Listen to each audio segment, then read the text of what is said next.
Motivation is a hype and discipline is a habit. I'm already letting y'all know some of y'all been on mad excuses lately, and I already been checking on y'all. Y'all need to make sure y'all come correct.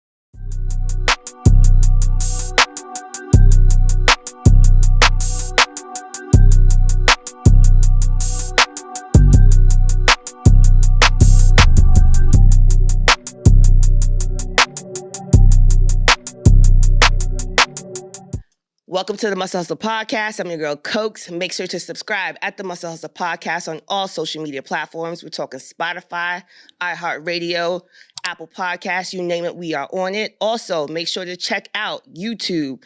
Thank you all for subscribing. I appreciate all the love and all the pour-ins and everything that they've been doing. Like, real talk, thank y'all, for real, for real. Second season's up. I appreciate you. Today, if you don't already see, we got Mr. Leroy the Third up in the building. Comedian, hustler, man that be putting in that work, and honestly, really just been inspiring a lot of people, and he don't even know it. Hey, I think I do know it now. Oh, good. I do know it now. What's good, my guy? Man, I'm good. Appreciate you having me on. I appreciate This is my camera right here, right? When, Yeah. when I'm trying to get a point across, I'm going to look at this one. Mhm. And the one in the middle is for what? Everybody. For everybody? Mhm. What it do? What it do? And this your camera. Okay, this one don't got me. Is that plug finna come out right there? No. Yeah, I got OCD, so. Yeah, I definitely know I inspire a lot of people because they say, they get on stage and say, yeah, just want to give a shout out to the big homie Leroy Tha Third. Blase it is, he gave me my first chance to get on stage. He told me I need to do this and that. I'm forever grateful. I remember at the Duck Off. I remember at Main Street. I remember at Prime. I remember at Swagger, man. He let me go up, blah, blah, blah. He's the OG. He told me I need to get into this. He first one put the microphone in my hand. Fuck the shit. Put some money in my pocket, nigga. I'm fuck an accolade. Get me on a damn show. I can cuss on here? Yes, you can. Fuck that shit. I am not, listen, man, no disrespect, but shout out and bless the dead Wicked Cricket. He helped a whole bunch of people in Houston get their careers started. And at the end of the day, he ain't had no money in his pocket, and he died on a mattress laying on the floor. He didn't even have a box spring. Fuck that shit. Wait, so for real? Yeah, he didn't even have a box spring. He was dying of cancer, and he said he's not used to asking people for money. I knew that was going to be... Yeah, and so this man was on, I think he was on an oxygen tank, him and his girlfriend, and they went live, I guess, trying to promote their GoFundMe or whatever. He was dying. I'm about to say, nobody actually really checked on him? Man, like, as far as him just kind of being missing in action? Yeah, I don't know to what level they checked on him, okay, but the nigga didn't have a box spring. You know how bad you got, not a box spring, a bed frame, my bad. The bed was on the floor, that's what I'm saying. Maybe that's a platform bed. Man, listen, if you sitting on your bed and your feet on the floor and your knees is in the air, that's a problem. But that goes to say, man, I appreciate the accolades. That's all love, but fuck the shit. Get it together. Holla at me. Put me in place to make some money like I'm putting you in the place to make some money. It's a give and take. I elevate you, you elevate me. That's it. It is. It's the more people in your circle, like, I guess a lot of people have like these, we all have an ego to a certain degree, but I think the more people you have in your circle, the more people you rooting for. Say, for instance, somebody in your circle, say like a Lil Daryl in my circle. That's my brother. Lil Daryl he's further ahead than a lot of us career-wise, and as far as being a man of substance as far as comedy or whatever. Why not Bill? That's what like the comic crew do. Me, Lotto Marie, Ray, etc. We all kind of lift one another up, even though we have such busy schedules. But my thing is, why can't we help clasp these 8 fingers together? Come put your foot in my hand stirrup. And let me help you over the fence. Let me help you over that gate. I'm gonna get you over there. And what I see a lot of in Houston, I can only talk about Houston is when you help somebody up and they get over that fence, my nigga, come back and drop a ladder down. Yeah, they just be like, yeah, thank you all for helping me. Yeah, I don't want no fucking accolade. No, nigga, we helped you up there to get that ladder. Come drop the ladder down on a rope or something. Yeah. Try to give you that alley-oop, and then all of a sudden you think you about to get it back, and Yeah, and that is that's one of the biggest problems in Houston. Why is as that? far as Because that's a trend, and it's not just in your Right. industry. That's across the board that I've seen thus far. Right. Other cities as well too, you know what I'm saying? Right. But like even just being here, I've noticed it even more. You know what I'm saying? Right. Just like it's you know what? It's blatant. Right. That's what it is. It is definitely blatant. I think a person wouldn't. I think they want to see you do good, but just not as good as them. That's You know what I'm crazy. saying? And I'm But be you honest. need help to get there. This is true, but honestly, I've had to check myself, and I consider myself one of the. I'm not gonna say a real nigga, but I consider myself one of the more well-rounded, experienced men in this game because I'm 46 years old. But I've had to check myself on certain ego-driven things, or I've had a touch of friendly jealousy, but I had to check myself. I've never acted on it or anything like that. Right. Sometimes you see somebody doing better than you, like, damn, why the fuck didn't I do that? Right. Shit, they've been in the game less time than me. And I had to check myself on certain stuff like that. But believe it or not, that actually speaks volume because some people won't even admit to that. Right. You know what I mean? Right. And age honestly don't even freaking matter because some people honestly don't even matter if they 60, whatever. Right. They would not admit to something like that Right. as well too. So that definitely also speaks volume as well. Right. So I mean. And you're originally from here. Yeah, I'm from here. I'm from Mo City. And how long you been in this industry, this hustle of yours? Next year will be 12 years. 12 years. 12 years straight. Ooh. Not a break. So you've had breaks? No. Okay. I never had a break. I've never have gotten discouraged. Ooh, we're going to get to that. Okay. Who was Leroy before the comedian? Leroy before the comedian. How far you want to go back? I've been doing it 12 years. I'm 46. So let's say let's give it 10 years before? Fine, let's start that. Let's do that. 5 years before? Let's do 10. 10? Let's go 10. I was a hardworking, married father of 2 sons. I was breeding German Shepherds. I was an animal lover. I was a big gym rat. I was like 40 pounds bigger than muscle until life started life and then stress started stressing. I was just all about family. Not just always wanted to be in their family, but all about my family. Gotcha. Some family, we got family, they call your phone, like, ain't this a bitch? I do not want to. But that's what I was. I was a worker, a workaholic, a husband, and a father. And then? And then I was in Third Ward. That's what, before it was Emancipation, what was it called? Was it Dollar? Something like that. That's what I heard. Yeah, it started with a D. I was coming out of, I used to get in, D-Bar used to cause arguments because on Sundays I'd go and I miss curfew. My wife gave me a curfew. My ex-wife, excuse me. So one thing I used to do was not come home empty-handed. I knew she was a foodie, so I bring her like some dessert or a plate home for lunch or a baked potato. We'll sit down and eat. Oh, for lunch, not necessarily. Or for dinner, snack, or she could take some to lunch to work or whatever. But I was waiting for, it was a sausage sandwich from this guy. He had a barbecue truck or something like that. It wasn't even a truck. He had like a trailer and a barbecue pit. And me and my homeboy was waiting for my barbecue sandwich. And a big guy, his name was Juice, either Big Juice or Juicy. I think it was Juice. Older guy. He was like, hey, y'all like comedy? I was like, yeah, I love comedy. My homeboys always said I need to be a comedian and shit. My favorite comedian is Tommy Davidson. I love comedy. He said, well, I got an open mic that I run. I think it was somewhere in Sunnyside. I can't remember where. And it was hosted by Marcus Bowers. Marcus Bowers, you know Marcus Bowers? Yes, I do. That was before Marcus Bowers got that money and them teeth. So he was hosting, and I went up there. I didn't know anything about an open mic. Okay. I didn't even think about how comics start. I didn't know they did practice. I didn't fathom. I didn't know how that worked. So you was just planning on going off the dome. I didn't plan on doing shit. I was just gonna go. Oh. So he said, yeah, Leroy, you want to go up? No. I'm just here for comedy. You know what I'm saying? Just amateur comedy. I didn't say I want to go up.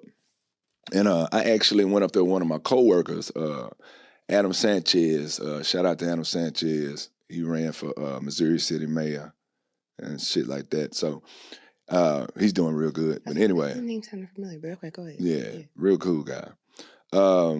We went the following week. He was like, man, I might rap if it being at this open mic. I was like, I don't do your thing. So they asked me that week, did I want to go up? I was like, no, I'm just here to check the comedy out. So that third week, I had went up there, and before I got up there, I guess Juice had spoke to the people that was in the audience. It wasn't no more than about 8 people. Okay. They said, I'm going to try to bring this new guy up, and I want y'all to cheer him on. We're going to try to get him on stage. They talking about you? Yeah. So I had no idea about it. They set you up. Yeah, they set me up. They was deep in there. It was about 9 people. So, excuse me. Say, Leroy, you want to go up? I was like, nah. They was like, Leroy. Yeah, come on up. You can't. It was something like that. And I was like, so I never imagined myself just getting up and speaking and trying to be funny in front of somebody. Unless, like back in school, you go up to the board and you might try to crack a little joke or something. Yeah, I was a class clown, but I was a sneaky one. I wasn't just a loud. Got it. You know what I'm saying? But I went up there and I think I went into my first joke about how I think some boys are gay. Shout out to the LGBTQ. Some boys are gay because of the lack of proper posture correction. And I went into the joke to where I came home, my youngest son was sitting on the couch with his legs to the side on the couch. He was like 4. And I say, you got to correct that stuff. I kind of went off and stuff like that. And it's a corny joke, but I got like a chuckle. I was like, who is that? And it was like a hit of heroin. I was like, yo, I'm addicted to this. So Off a chuckle. It was enough for me. So I was like, yo, this is kind of dope. So I went back, and I remember, matter of fact, that night I was going to the corner store, and Marcus Bauer was right there. He said, man, you scared to go up, huh? You scared? I said, man, I ain't scared of nothing. Now it's a challenge. Yeah. I think he was getting a cigarillo, and I was getting a Black and Mild. I'll never forget this. Black and was disgusting. You used to take the paper out? Nah. You talking about the fiberglass? Why in the hell would they put a fiberglass? That don't even make sense. We're going to kill everybody. We have no customers. But I did used to roll it, though. Oh, gosh. I did used to roll it. But I was like, man, no motherfucker going to tell me I'm scared. Shit, not me. Must don't know my background. But that kind of lit a fire up under me. And the people that I used to go to a karaoke spot that they had a lounge in Stafford called Legends. And a friend of mine used to do the karaoke. He used to host it. His name is MC World, MC Hump Dog. He has songs on the radio now with Cupid. Okay. Yeah, so matter of fact, they got one of the fan songs. He had the Crawfish song and all that. But anyways, he would come up there, and I would, I say, man, let me get over this fear of this stage fright crap. I said, all right, I'm going to go up here. There's more people in here, but I'm going to be in control of me. I'm not going to let my mind be in control of I'm not going to let my mind hinder what I really want to do. You think that's really what it was? And not that you would associate that as stage fright? Because most of the time people would associate stage fright as like my armpits is sweating, my hands is sweating. Oh, all that. Oh, all right. All that. But I was like, I'm not going to go up here and just go do a regular joke. I'm going to step it up. I'm going to go up here and sing a song. I don't sing. Nothing less in front of nobody. And I went up there and sung James Ingram 100 Ways. I got all armpits, sweating, hands wet. And every week they would want me to do the song. So that's your opening now. That's what I used to do. Oh, wow. And then I would do a little joke after it, and then it became something. And then the owners, shout out to Anna and Xavier, they're a Vietnamese couple. They own Legends, the bigger Legends in Stafford now. They had a strip club off 59 in the Beltway. It used to be the old Bennigan's. I think it was called Sin City. And they said, hey, we got an open mic that this white guy runs. I forgot his name. You should go over there and check it out. It's like a workshop. Say, cool. So I went by there. He wasn't funny. I forget his name. And it was like a little side room of the strip club. And so the next week he came, we went, but he didn't show up. Okay. So they had to cancel it. The following week I went again, he didn't show up. So they had to cancel it. So I said, I'm going to do like white folks do at work. They step on your toes and your face. I said, I'm going to do it like that. I said, yo, the guy ain't step here. You had 20 people trying to see a show. I'm lying. I say, man, let me do it. They said, all right, he don't show up next week, you got it. Man, I got there early. I was just hoping he didn't. Even if he did show up, I'm going to say they was close. So he didn't show up. Oh, yeah, I stepped all on his toes in his face. And they said, I called Xavier, and I said, he still didn't show up. You got like 30 people out here, no show. He said, all right, you the new host. And that was the end of his career. He never did comedy again, as far as I know. I don't care.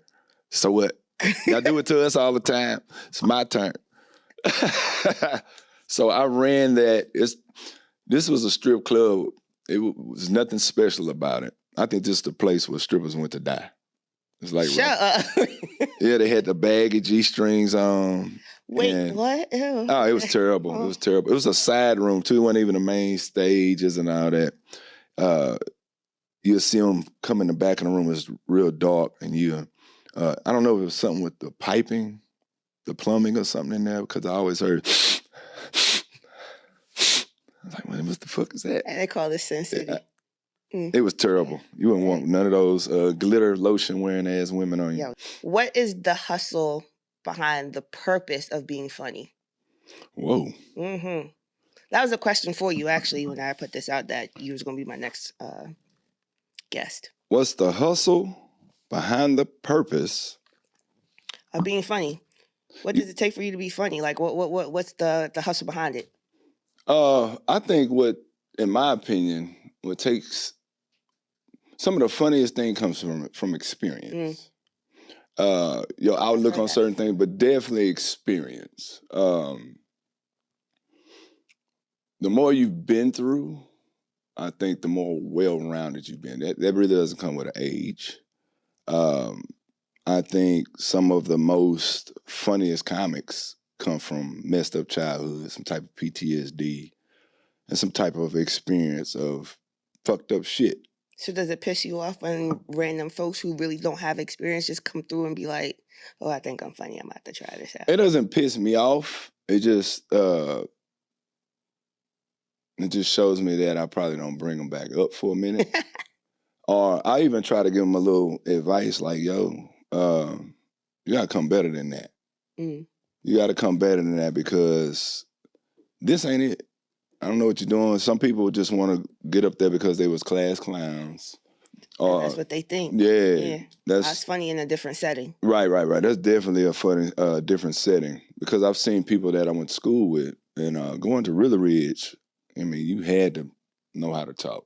You had to know how to rank, Jones or whatever they called it. Right, you get bullied a lot. Basically, school? Yeah, the kids nowadays couldn't survive in the high school I went to at Really Ridge. Yeah. You would come home, they'd be hanging in the closet. Or nowadays, for real. Oh, yeah. They'll talk about you like a dog. And I remember my mom, before she started driving buses, she worked in the lunchroom at my high school for about maybe 3 months, but it was in the tray line.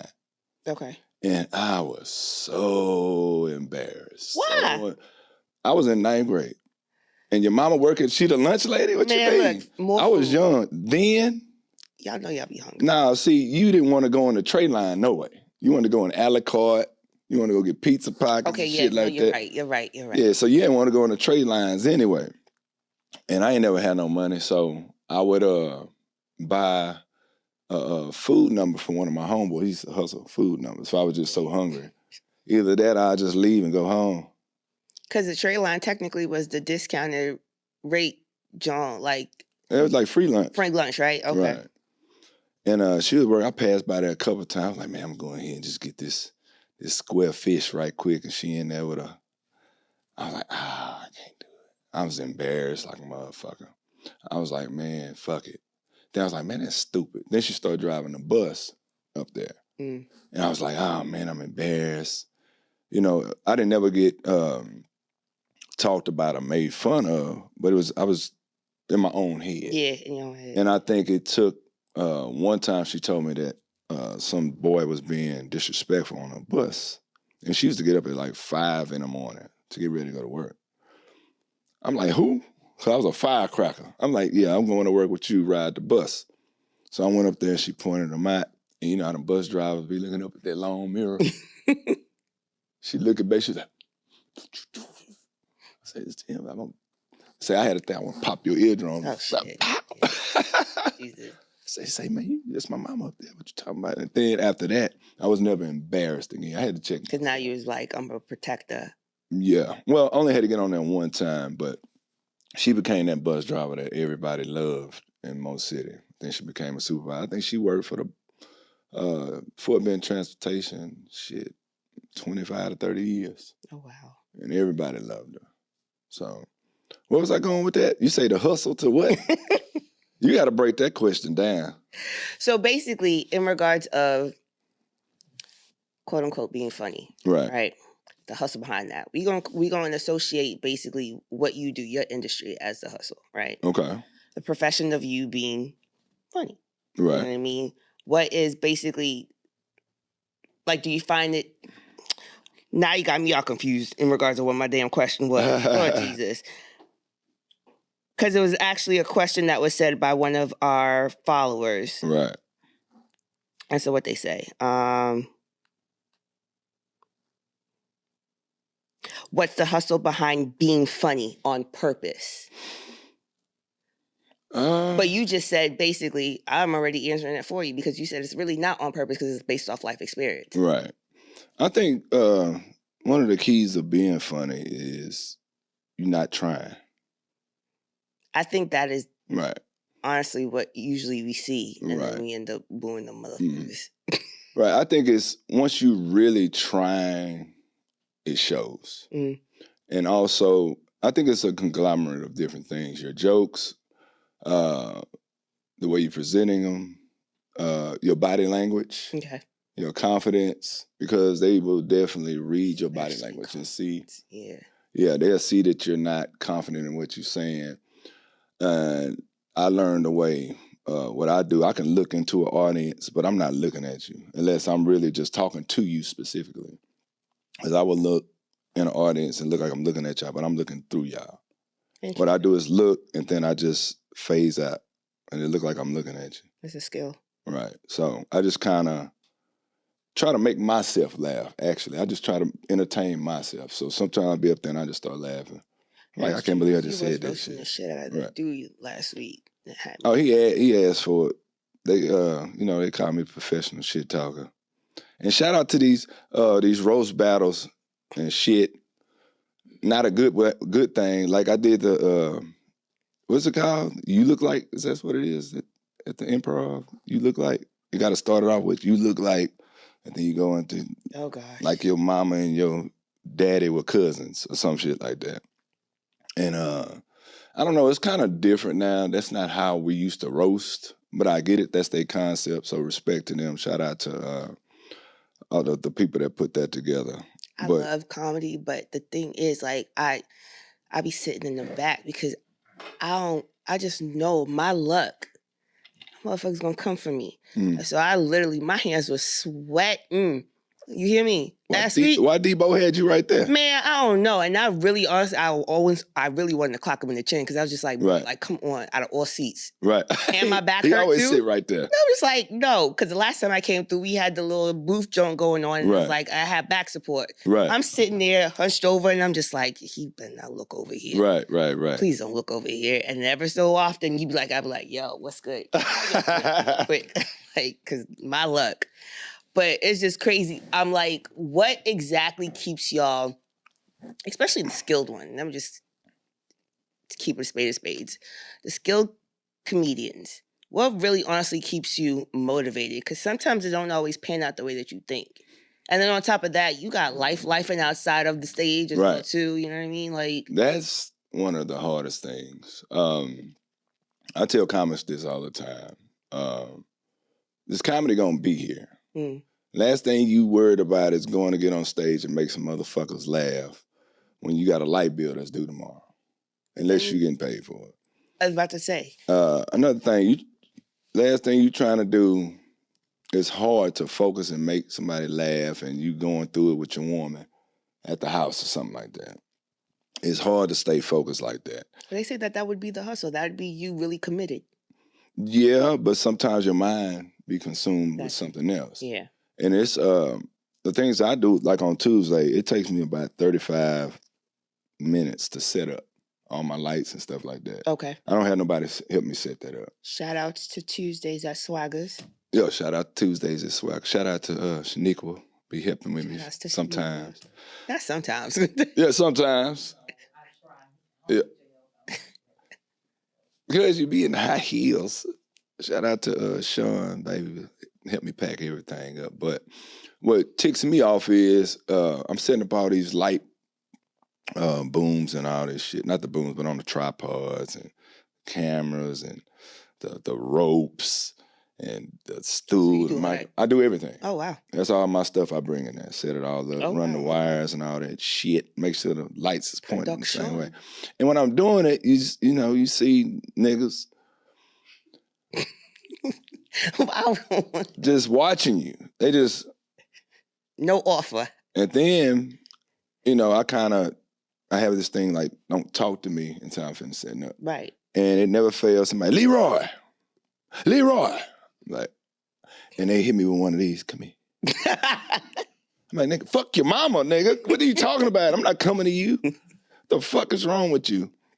And so by the time I set up, I've been nonstop all day, right?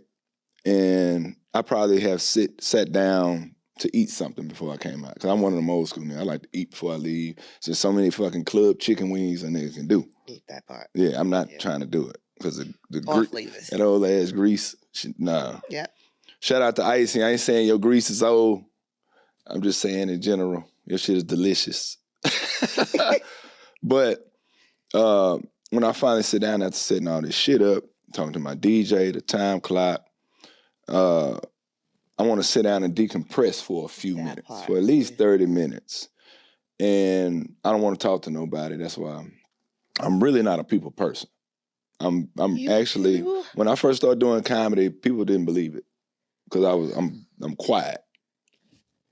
I'll sit back, be quiet as hell. I'm not the cliquish. And they don't come up to you be like, what's wrong? Man, I've heard it. And I've perfected a way to tell somebody, man, move the fuck around. I mean, go on, nigga. I'll go sit down. I'm good, nigga. Perfected the facial expression. Oh, you just got to look at them a certain way. Yeah. She could sit over there by me. She cool people. She don't bother me. She talk too much. She know, hey, shut up. I don't tell her that. I'm sorry. Love you, Shaniqua. But you got to stay in the back anyway. She's fine. I got to get the clip of her facial expression. But shout out to Lil Red, the comedian, because he doesn't help me set up at all. Yeah, he doesn't. But he will go get the stool at the end of the night. Red is how tall is Red? About 5 foot? So he helped at the end. And he got a little bum leg, his knee, so he'll just get the little stool and bring it back. But shout out to Lil Red, the comedian, because he will start the show. He'll open up the show for me and get that started. And let me talk on him right quick. I remember when I first started having him host for me, before he went missing for like 2 months. He had a bad accident. Okay. And but he good now. Yeah, he good. Well, shit, that nigga ain't too goddamn good the way he be walking. Huh? I did?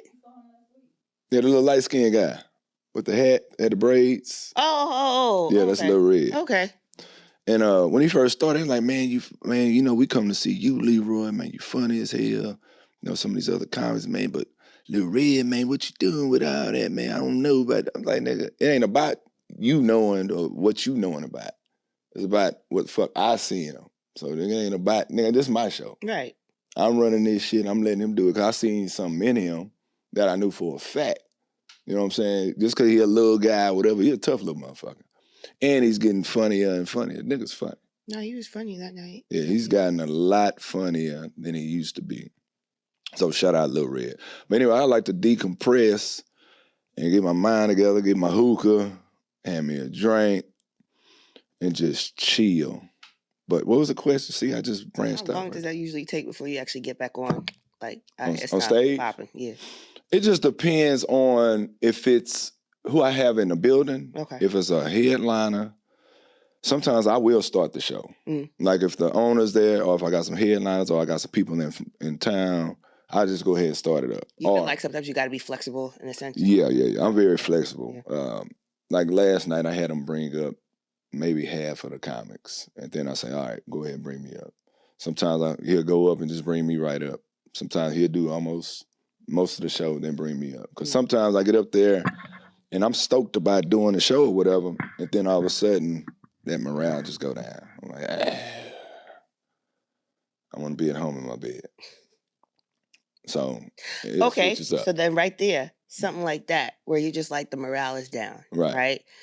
Not just at a show, you know what I'm saying, but just overall in general, stuff like that. What literally, it becomes basically discipline at that point where it's just like, okay, I got to get up there. Right. I have a number of things. Sometimes I disappear in the restroom. No cocaine. Okay, because I was like, you see the way I looked at it? Hold on now. Now I go in the restroom, and sometimes I jog in place or do some push-ups and get that old heart rate racing.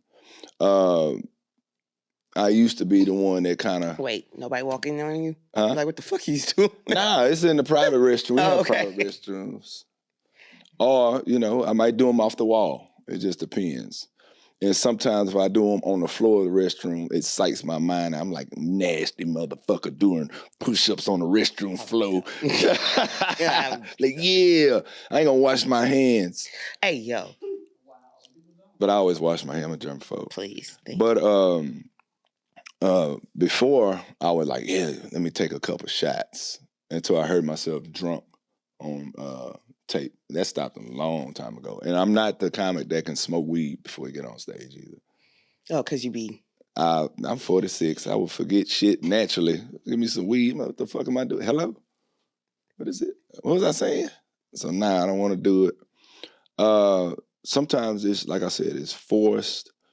I can be like totally not into it. But it's kind of like when people join church, or if they say at a funeral, anybody want to come give words, sometimes them legs just get up and walk. I'm like, wait a minute, where you going? And by the time I make it to like that top step or that first step, my mind is already switched. So let's go. Because I'm finna go up here. I'm not finna let them see me up here uncomfortable or nothing like that. So I'm going to give them the best I got. Ever been a point where you were totally disconnected, where you're just like, you know what, not this week, not today? What you mean from like while I'm up there? No, or even before getting up there. Where you just couldn't snap it, you couldn't turn it on, and you just like, you know what, nah, I got it today. I would say yes, because where was I? I was at a spot. I had a cold. It was over there. Well, I don't know. Were you over there when we did that televised thing and they recorded it? Grossman was hosting it. And I had a 24-hour bug. I was feeling like shit. I had drunk some, I think some Theraflu. I had took some. Ain't Theraflu drowsy? I think this is daytime. Oh. I can't do no drowsy shit. Okay. And I was like, oh, shit. I said, you know what? I'm just go outside and smoke. Maybe it'll kind of worst thing to do. I was about to say, hold on now. Man, I'm over there waiting to go up, and then I start getting hot. I was like, oh. And I had got you know them things you get from Starbucks, what they call? The medicine ball. Oh. So I'm in there. I'm like, man, I didn't kick my shoe off. I'm like, and they call me up there, and it's just like,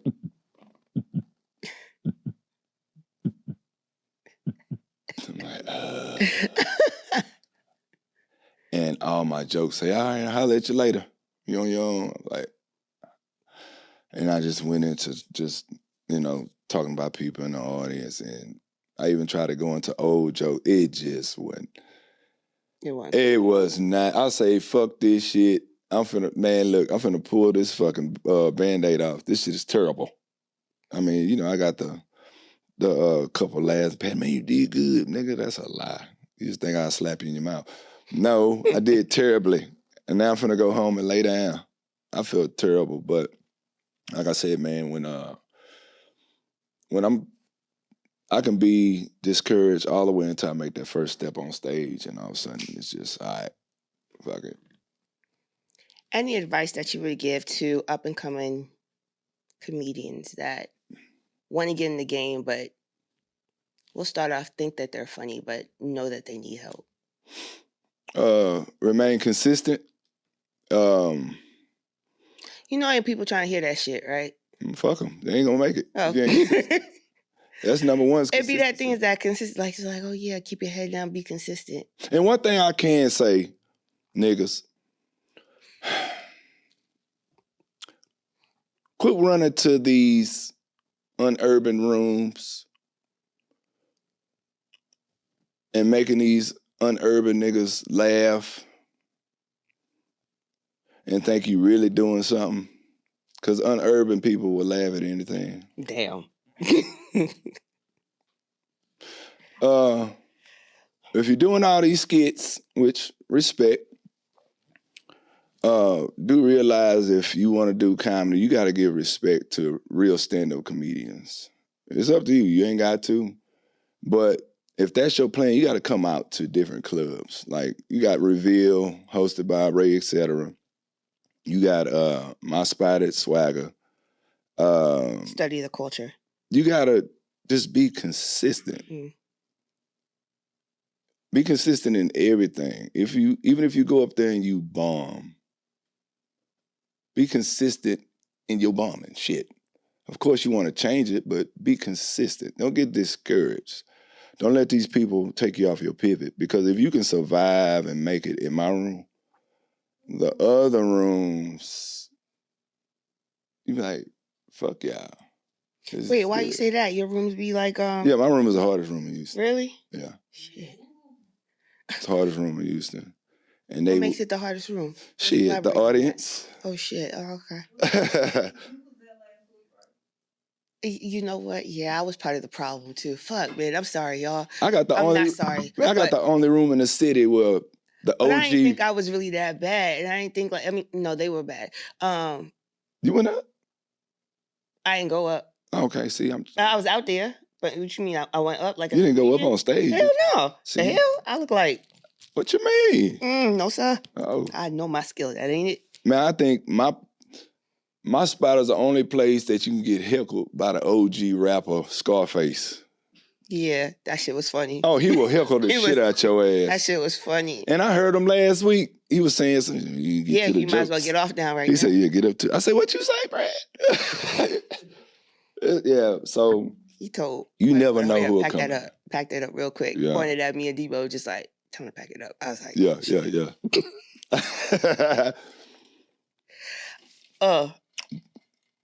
Okay. So what does it take to actually get in your room, though? Just sign up? Come in, sign up. You don't vet them? Huh? You don't vet them? Yeah.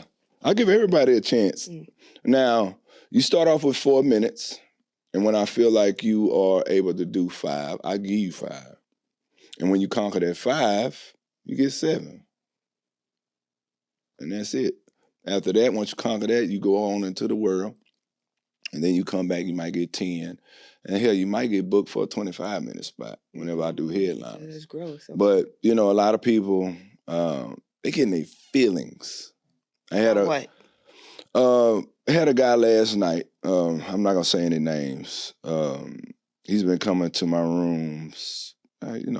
He shows support. He gets up and he does his thing. But one of his hecklers that he's had issues with before, he usually chop her ass down. I don't know if you seen Jen, the loud one. That's my professional heckler right there. So matter of fact, she got the 2024 varsity jacket for biggest supporter. That's not the one from up top, right? No. Up top. No. Okay, never mind. You talking East Coast? Well, she said she was from Northeast, but yeah, there was somebody in. Okay, never maybe mind. I don't know. She be sitting in that section. She loud, got a little gap. Okay, no. Shout out to Jen. But she was. Wait, slightly heavy set. She built like a daddy. Kind of I don't know what swole. daddy She got is. traps. Okay, no, not her. Not her. She got a little miniature gap. There was somebody else who that's what got me, because there was somebody else that rolled up on me and she was just like, I seen how you be looking at these folks. Don't think I peeped the fact that you be looking at these folks when they suck. And I was just like, that had to be her. I was like, that's not my. She was like, yeah, I'm watching you. She lied. Yeah. That's Jen. Shout out Jen. But anyways, he's had heckling situations with her before, but he's shut her up. And they've built up like a little, like a I ain't gonna say a friendship, but okay, something like that. But she threw him off his pivot last night. He usually does his thing. He wait around another 10, 15 minutes and he peace out, go to the next spot. He was so pissed off last night. He was red, and he sat back there in that corner for another hour. He already looked like he'll shoot some shit up. Wow. So he was furious. Why? Because she threw him off his pivot. I think he was more mad at himself for allowing her to win. Throw him off. Because she's the professional heckler. Sometimes you gotta tell her to shut the fuck up, because if a comic says something that really pisses her off, she gonna call you all kind of bitches. She a little swole motherfucker too. I think she knocked out a chick one time that threw that towel at me. Some chick threw a towel at me. She was drunk. And she threw my ropes out the way. Security snatched her out. And she went out there and dropped her ass. Oh, yeah, I got security. I got security. Oh, I got security. Don't mess with Ain't no words in there. But where we going with that question? I don't even know. Yeah. I was trying to give folks that was coming up a little 1, 2, 1, 2. I ain't saying no names. Fuck that shit tonight. I'm going to say Lil Red. Shout out Lil Red. I ain't giving nobody no credit tonight, goddammit. Shit, it's about me tonight. Projects you got coming up. Oh, I had the podcast today. What's the name of the podcast again? The Muscle Hustle Podcast. The Muscle Hustle Podcast. Mm-hmm. Okay. I have Saturday, I'll be at MJ's Lounge. It's in Pearland. Okay. I'm doing that every other week. I got a residency over there. This will be my second weekend there.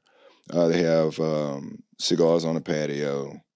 I think they got hookahs too. Good drinks, black owned. I've never been to anything on the Pearland side after hours. So it's not after hours. I mean, I'm just saying, like, after when it get dark. Oh, okay. Like, I usually go. You stay on this side? No, on this side. Where you stay at? Edo. Okay, it ain't that far. It ain't that far. No, it's not. It's so, not. Yeah, you gotta. I passed through Pearland and come right back. I'm really not a fan of Pearland, the land of Pear, because I think that's where all the niggas go that think they made it from Mo City. That's what it looked like. Pearland is, if you grew up in Missouri City or something and you got tired of your neighbor, like, fuck the shit, I'm moving away from their loud ghetto ass. Pearland is the city, you move over there, and the nigga you was trying to move away from, move next door. Right next to you. Yeah, okay. Yeah, but it's nice out there, man. Shout out MJ's Lounge. MJ's Lounge. I'm there. I have a youth violence seminar that I'll be speaking at, I think along with, I don't want to say that he's going to be there. He's supposed to be there. The guy said earlier, the OG rap. When is that? That is, speaking there. I just posted that too. Don't look at my phone. It got a button on it. Upgrade. I just posted that. And he dropped it 3 times already. So. It's all right. It's all right. It is. All right. It's this month, the 22nd, I believe. November is already almost over, and it just started. No lie, every week. Yeah, that's the crazy part. Well, I'm gonna post it on my page. It's a youth violence thing that I'll be speaking at. And my main thing is my special.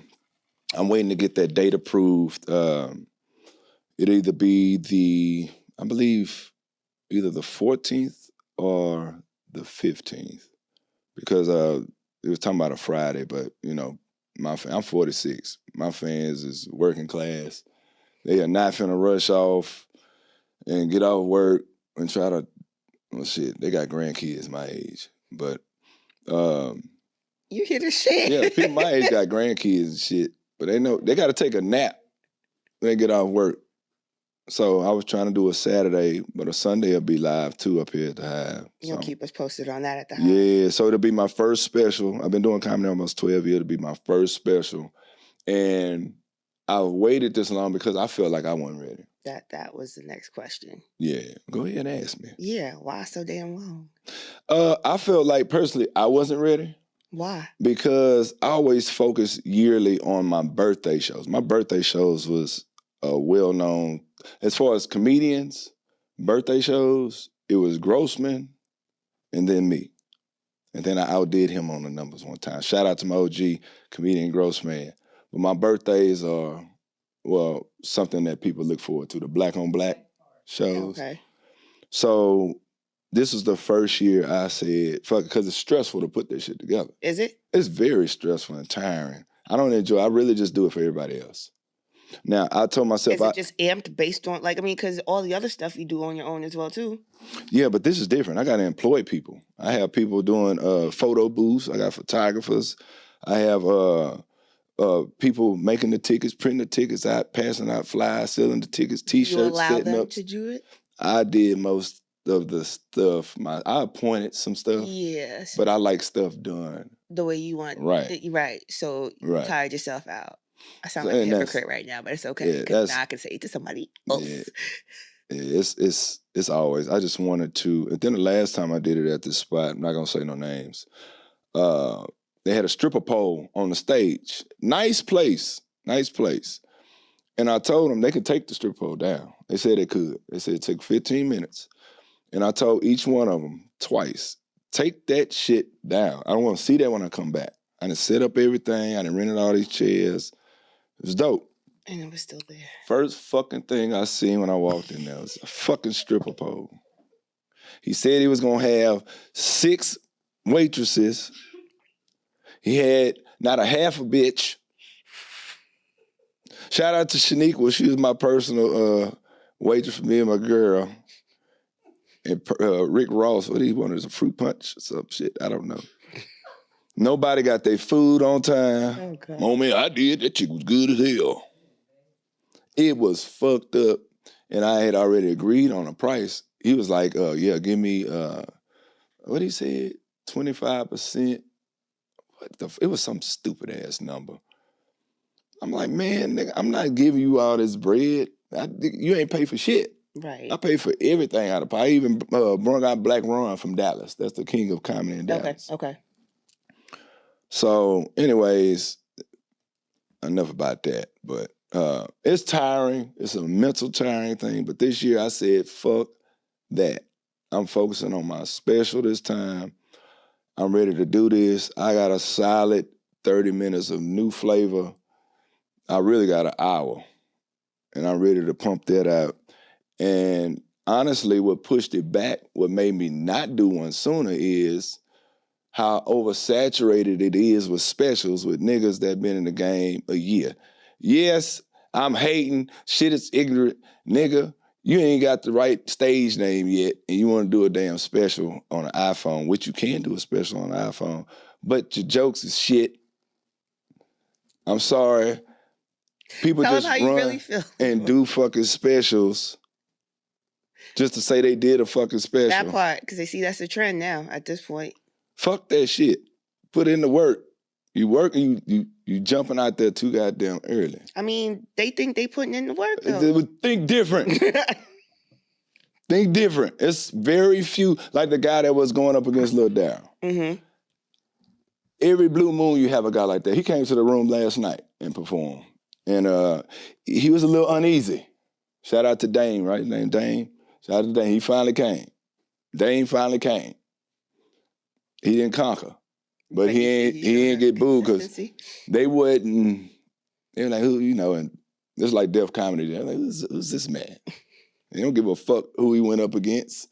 Funny guy, but Swagger will humble the shit out of your ass. And that's not even just Swagger. When I had Main Street, same thing. When I had the Duck Off, same thing. Shout out to Tanya. That was the first room that Ali Sadiq gave me. I ran that for like 4.5 years. Stop doing these fucking specials. You see me? Is this the camera right here? Yeah, is that that's one the camera on? right there. Stop doing the fucking specials. Stop doing all these unfunny skits. We need to get somebody that got we gotta get a skit approval committee. Let's start one. I don't give a shit about them. I just don't want to see them coming across my timeline. We can get a unlike button. Your algorithms are fuck that. Yeah, my algorithms come up as this is weird. Everybody has a weird fetish of what they look like. I'm all over the place. But I can't stop looking at the guy. He's the hoof guy. He shaves cows' hoofs if they got infections or something. I didn't know they hoofs. I thought it was like bone. He got a knife and he shave it. Yeah. Yeah. Oh man. A whole bunch of shit. And he put medicine on it. I spent 1.5 hours watching that shit. So intriguing. But that's just me. And let me speak on this too. People ask me all the time why I don't do skits. I do skits, but they have to make sense. Okay. Most of the guys that's doing skits are in their 30s, 20s, 30s, late 30s, super early 40s. First of all, I'm one of the older guys, and I'm pretty much one of the tallest. I'm not finna be in the background doing no dumbass shit. I'm not a goofy nigga. I can't do it. Shout out to everybody else that do it. It seems like the ones that I know and respect, they started off doing skits and then grown, and now they moving up. That's a comic? DC, yeah. DC did skits. DC who? DC Young Fly. He did skits and stuff. I don't. Well, I'm talking about in Houston. Oh, okay. DC, but as far as folks that right. I would know. Yeah, you have start off. Yeah, and you now have they've grown and they're doing their thing or whatever that. But they've elevated. But yeah, you have some that's like that. But a lot of those people that do them skits and they get out there and do that, they ain't write their shit. They have a team. Mm-hmm. I'm not mad at them for that shit either. But you also have comedians that have perfected skits. Like shout out to Jeff Shelley. Jeff Shelley has been so consistent in doing skits for the longest. You know what I'm saying? I think he is about would you say he's probably the number one skit guy in Houston? As far as being interactive on social media, I would say Blame the Comic. He does skits. Okay. But he's so, if Consistent was a superhero, he'll have a damn cape.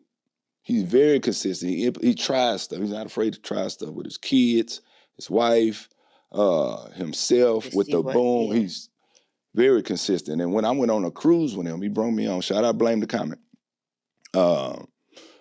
Is this the camera's gonna go off after these 30 seconds? No. Okay. I thought that, I know Blame. I've been knowing him my whole career. And I knew he has a certain level of famous, right? So he called me on to this to the cruise with him. It was a vacation I got paid for, which was dope. Most of the people that were stopping Blame weren't even in the comedy show. They weren't even in this the soul group content group of people that was there. Okay. These were outsider people that was just random people on the ship. And they was stopping him left and right. Oh, man, you the guy that do the crime skits. Like already just claiming him and whatnot, or just giving him accolades on what he's already done? Yeah. Oh, man, can we get a picture? Can we get left and right? One big dude, football player. Hey, man, I know you. I'm like, man, look, hey, man, you got me, hey, this nigga's large. What you gonna do? I know you, man. Let me holler at you. I'm like, and Blame is small. So I'm like, man, we got to do this. And I'm gonna kick him in his nuts. He's like, man, look, me and my wife look at your videos all the time. You hilarious. And I was holding a glass. He said, hilarious. And I felt the vibration. Damn. let me get a picture with you. And I was like, yo, I'm so inspired by that. And, you know, I'm a T-shirt guy. I've been selling my shirts, I Hate People, for the better 10 years. And Where can I find that at? On my Facebook and Instagram. Oh, okay. I used to have a website. So that's getting built right now. That's also in the process. You go to LeroyThaThird.com, but it's when you go to it, it says it's under construction right now. Gotcha. But if you want to get a hashtag, I Hate People shirt, professional shit talker, the fuck. Jesus is the plug, and all my shirts are they're public friendly. So if it's professional shit talker, it's not spelled all the way out. If it's the fuck, you know how people say the fuck, it's spelled THAFUQ ? And shout out to celebrity in Dallas. He has le fuck. I had the fuck first, but we ain't gonna say that. Shout out to celebrity, the Prince of Comedy in Dallas. He has le fuck, but I have the fuck. Yeah, you can get those, order those through me. Shit, DM me. I will ship them to you any color you want. I'm doing sweatshirts. Huh? Oh yeah, I hate homework. So I have the I hate, and then you have like the college rule. I mean, like the wide rule lines. Okay. You know what I'm saying? And it's written look like it's written in crayon. It says homework for the kids. Okay. I do the hoodies and everything else. I also brought you a shirt. You're small, right? Yeah, I'm small. Yeah, I got your I Hate People shirt. You hand me that? You hand me that? Yeah, I got I Hate Cancer. I Hate Lupus. Yeah, right there. It's one of them mini zippers. Thank you. You only got 3. I'm listening to you. Go ahead. So, big up on the special. Shout outs to LP. Let's go ahead and get this locked in. For real. What's the name of the special? Yeah. Yeah, I'm glad you asked me that. Gotcha. I know this is probably loud as hell in this microphone. Here. Oh, here we go. Bam. Y'all see it? Hashtag I Hate People. Oh, yeah. There you go. I Hate People. You can open it up. Yeah. The name of my special, dig this. The name of my special, my first special, Leroy Tha Third. Yeah, hold that up. Yeah, open that, show the people. I am telling me what to do. Give me I'm plastic. about to. I got it. Give me plastic. Yeah. We get that later. Oh, snap. You got the joint in the back, too. Yeah. I'll show them that logo on the back. You see me? Yeah. If it don't have that logo on the back, it's fake. Nah, it's fake. And let me know where it's from. Get that information. That'd be an expensive-ass T-shirt they just bought. Somebody tried to actually replicate my shirt. For real? Some years ago. Yeah, it's about 8 years ago. And I pulled up to the shop. They had closed down. That's funny. But the name... How ironic. Yeah, it's crazy. But the name of... And that's trademark. I own that. The name of my special is Tact and Poise. Tact and Poise. Tact and Poise, because that's what we lack. A lot of us lack tact and poise. Us. It's a time and a place for certain things. Sometimes our tone get misconstrued. And why is that a word? Misconstrued? Misunderstood? Yeah. I don't know how to spell it. But that word. Oh, you get talking your phone. Okay, I got an 8 and don't do that. But I think I need to bring awareness to that, because a lot of stuff gets misunderstood. It's our body language, the way we say certain elevation things. in our voice. The elevation in our voice, our body language. And a lot of times, even when it comes to this ego shit with men, you'd be surprised. First of all, you can't resolve anything with somebody in front of a crowd of people or other men, especially not no females. You talk to men. You get amped up real quick with all that. Yeah, you try to show it's an ego thing. Yeah. But I've learned to try to kill most of that. You know what I'm saying? I try to remain humble. But I've noticed as men... Time out. Go ahead. Before you say anything, why do y'all refuse to put the H? Why it's not silent. It's humble. It's humble. Well, but what's the one on the north side? That too. You know what No, you didn't, yo. Say son. Continue. So it's humble? It's humble. So what's the one on the north side? It's humble. I don't understand it. today, tomorrow, yesterday. I still don't get it. I don't. Why? No, I already been cursed out from head to toe about me pronouncing the H. So, well, regardless. So, I think as a brother or a black man, period, if you have a difference with somebody, don't try to resolve. The worst thing you can do is take it to social media. Because a nigga gonna have to try to stand up for himself. And if you come for me on social media, I'm not gonna lose. Because I hit below the belt. I'm gonna talk about your baby with the lazy eye. Oh, yeah. I'm gonna talk, oh, yeah. I'm gonna want, no and then I'm gonna talk so much shit about you. And then I'm gonna send you a flyer to where I'm gonna be at that night. You come see me. I've been there and done that. But normally, if you have a difference with a man, you'd be surprised if you put, hey man, come holler at me outside right quick. If you get him alone or in the hallway, you talk to him about the differences, you'd be surprised how receptive he is to squashing that shit. But there's also an approach on that as well too, because there's a difference on how you say it. Hey yo, come see me outside. We don't talk like that out here. Hey yo, come see me outside right quick, B. We don't say that. Hey, come holler at me real quick. We don't say that either. No, okay, what you say? Hey, what's up, homie? Hey man, come holler. Let's run it right quick. That's fighting words. I'm sorry. Hey, come holler at me right quick, G. Hey, you got a second to step outside?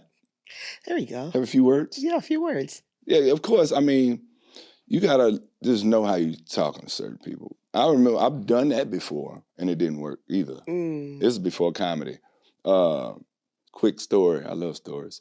I was in Third Ward, and I was next to this girl I knew, and this guy walked by, bumped my arm, drank all down my arm.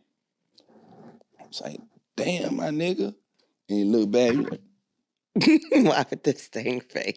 I was like, man, and the girl jumped in front of me like, no. I'm like, yo, what are you doing? I'm not trying to get to this nigga. It's not a big deal. Sometimes we do be national on. And so she made it look like I'm trying to get to him. So he like, oh, okay. So he talked it to him. Like, yeah, this old monkey nigga talking about. So I'm like, pissy tail, get away from me. What are you doing? So I'm friendly because that's best for me. So I was on parole then too. So I let some time die down. My friendly ass. I said, man, let me go approach. How you gonna bring that up now? Huh? Oh, you ain't know? You ain't do your homework? No. But I heard. Okay. I just didn't know if that was something we could talk about. So I went up to him. I said 10 years when we initially started. I didn't know how far back that was, but okay. Oh, yeah, it was longer than that. Yeah. So I went up to him. I said, yo, man, this ain't for me and you, dog. We brothers. Don't worry about this shit. I finna ask him, what kind of business, right? Like, man, you better fuck out my motherfucking face, my nigga. And his homeboys kind of walked out. I said, oh, these niggas finna jump me. So look, I turn around and bow. I said, oh, what I'm not gonna do is get whooped by a nigga with a sweater vest on. So this was in the spot. I remember this shit. The one that's closed. Yeah, the one that closed. Years, it was way before comedy. Man, this had to be like 18 years ago. I put a sweater over his head and shit. And I remember, like I said, I was a lot bulkier then. Mm-hmm. And police came in there, they snatched us up out of there. They threw him on his head. And the dude tried to pick me up, stood up. No, you ain't finna paralyze me, nigga. And the lawman fell.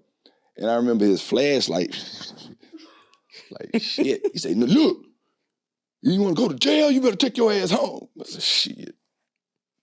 I go, bye. But I was saying that to say sometimes that shit don't work. You gotta kind of, you gotta keep your eyes open and look, man. Especially if you get into it with somebody. Just keep your eyes on the motherfuckers. They'll hit your ass across the head in a minute, especially these women. But yeah, I did time. Not these women. I'm all over the place. Not these women. Oh yeah, they will. This is Houston. Hit you in the head with a stiletto. I thought that was up north. I seen it, them Spanish women. I seen it too. I just didn't know it was down here. I thought y'all was daint. Who? Daint, like. Daint? Yeah. Not all prissy, but like, I seen some scrappers, but. Well, see, y'all mind y'all business. Y'all don't give a fuck about a nigga's day. How your day going? No. Yeah, I don't give a shit about that. See, we got Southern hospitality. We ask questions to see where your head at. Hey, how you doing? You all right? Oh, so there's a motive behind it. Sometimes niggas just nosy. Sometimes niggas just super friendly. Nice. So yeah, we want to see where your head at. If you over there, you like, that's like hey, temperature how you doing? reading right there. I don't know shit. Fucked up outside, Gotcha. B. Yeah, we try to see. Gems. Any other gems that you want to drop to the people out there? Yeah. Shout out to, I put it like this. I just wanted to bring awareness to, shout out to all the spouses of the comedians that's out here doing this, being out of town, being out the house, going to do shows. It takes a lot for a person. They have to endure a lot while they at home, or you know what I'm saying, while that person's up on stage going out of town. You think that's just industry based, or that's more so in the sense of like someone that's actually just trying to pursue something that's non-traditional, which takes a lot more effort, a lot more focus, a lot more hands-on time? See, you've been reading books. It ain't just the industry of it being a comedian, you know. I'm just speaking on entertainment. Okay, right. Okay, all right, bet. If you gotta leave your house and you leaving your spouse, your girlfriend, your husband, your wife, whatever, we gotta pay homage. Is it homage or homage? Thank you, sir. We gotta pay homage to those because they are what continuously keep the house running. Whether they have you have kids by them, or they're putting a certain amount of trust in you, and also them putting up with the fact that it can be some other shit going on out there. You know what I'm saying? The level of trust and shit like that. Yeah. Sometimes we all fall short of the glory, but I feel like we gotta also continuously give our loved ones reassurance. Because like I was saying earlier, if your shit is fucked up at home, it's hard to get on stage and be the right person. But I would say this, in the beginning when I first got on stage, shit, I'm gonna be honest, I'm not trying to sound like that nigga, like I'm trying to be that nigga. But thank God I had gotten past all that attention before comedy. Okay. So it wasn't something new to me. New to you, yeah. It was just like, oh shit, yeah. Yeah, so I was married too, so but sometimes, you know, a nigga back in the day, probably not even that long ago, you'll fall short of the glory and you do some stupid ass shit and you risk shit. So you gotta also make sure you keep shit right at the house. Keep shit right at the house. Make sure your woman is happy. Make sure your man is happy. Make sure you're doing the right thing. You know what I'm saying? So that's one of the most important things to me because you don't want to. I've done that in an old relationship. It's just fucked up, and it affected me. I missed out on a lot of opportunities and shit like that. But all the play shit, I'm done with that shit. I want to be able to come home and bring a plate of ribs from the comedy show. You know what I'm saying? My kid's grown, but shout out to my baby Sean and Cassie and even her son Dylan. But I just want to be the best man and husband I can be. You know what I'm saying? I feel that. That's what I'm trying to be. I'm done with all that other shit. That's all I want to do. I don't want to be on the road 24/7. I don't want to do all that shit. I want to tour, maybe throughout the summer, have a residency throughout the city, improv here and there. I'm 46. I'm not about being in hotel rooms year round. Well, Leroy, I appreciate you coming through. Cool. I appreciate you having me. Coke. I had to because I was just like, look, I need a comedian, but like I told you, bad with names. I just always call you the tall one. Okay. I take that. The tall, light-skinned one. I'm fat. I'm paper bag brown. I get it. That nigga's light skinned. Nah, bro, you light skinned. Sorry, anybody light We ain't. Bro, don't even do that. Don't even do that. Thank you. You're light skinned. Me and Shanique was about the same color. I'm paper bag brown. Them glasses prescribed. Yes. I don't know why people call me light skin. I'm not light skin, y'all. That thing's yellow. There's yellow and there's light skin. I'm paper bag brown. Okay, we can go. We can have this. This will be a whole nother subject. We can have. Then next week when I come to Swaggers, because I'm going to bring a whole bunch of light skin paper bags to show the difference. Listen, make sure to subscribe at the Muscle Hustle Podcast. Once again, check out YouTube. Subscribe. Thank you all for continuing to pour in to the channel, dropping your comments, being able to actually give me feedback on what else y'all want to see on this platform. I appreciate you with this pivot of this podcast platform. Again, all y'all audio listeners, Spotify, iHeartRadio, Apple Podcasts, we're on it. Check out the website, www.themusclehustlepodcast.com. Look, I'm your girl, Cokes. Oh, next week, all right, we already checking out. Listen, midweek of every season, we doing out the vibe out session, all right? This one's called Off the Clock. So make sure to tap in because it's going to be live. It's definitely going to be a vibe. Make sure to check it out. Don't worry, I'll continue to post that on as well, too.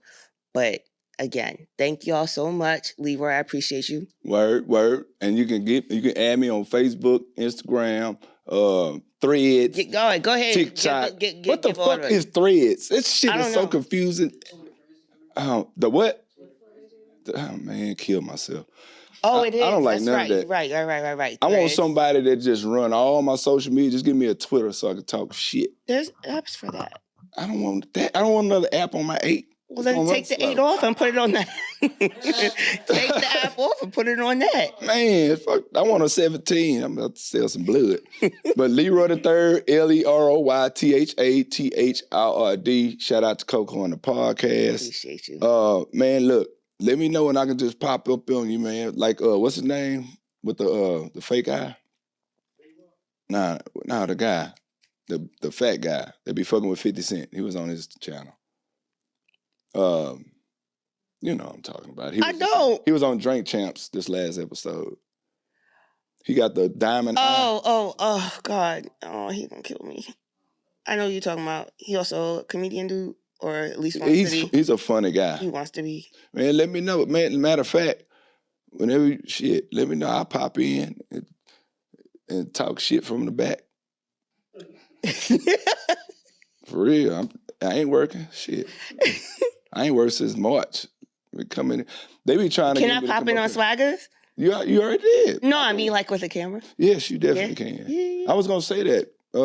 They be having like their phones. Yeah. That'd be dope. You 100% can. Oh, that's dope. Okay, cool. That'll be dope. You can because there's a lot of comics come through there. Yeah. Out of towners and everything. You come through there and interview them, but you got to make it about me and my show. This guy. Here we go. Okay. That's that light skin in me.